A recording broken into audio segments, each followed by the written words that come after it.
Today we'll check out how to convert pixels into vectors here in Photoshop and Illustrator. Okay, so I'm gonna start in Photoshop with this image, and the first thing we're gonna need to do is scale it down. So let's go to Image, Image Size, and I'm gonna decrease the height all the way to 80. So it's gonna be the width 63, and click OK.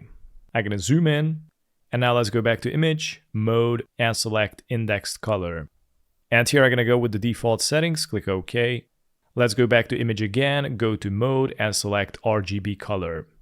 And now you can export it as a JPEG. Import the image into Illustrator, I'm gonna zoom in, and select the image. And to convert this into vectors, we're gonna go to the object, select Rasterize, and we're gonna need to change up the resolution. I'm gonna change it to Other, and I'm gonna type in 900.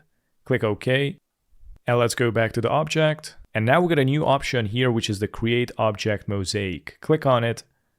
And here we got the new size. As you can see, the width is 6.3 and the height is 80, as we saved before in Photoshop. So we're gonna need to copy these values into the number of the tiles. Here we got the width and the height. So I'm gonna go to the width, I'm gonna type in 63, and to the height, I'm gonna type in 80.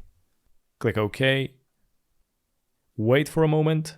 And check this out. And we got all the pixels converted separately into vectors. Now I'm gonna drag this here, and here we got the original image. I'm gonna delete it and put it back. And all you need to do is a right click on Group. And now you can separate the pixels however you like. If you wanna group the pixels, you can go to the brush and select the Magic Wand tool. And I'm gonna go and click on the black, for example, and it's going to select all the black squares.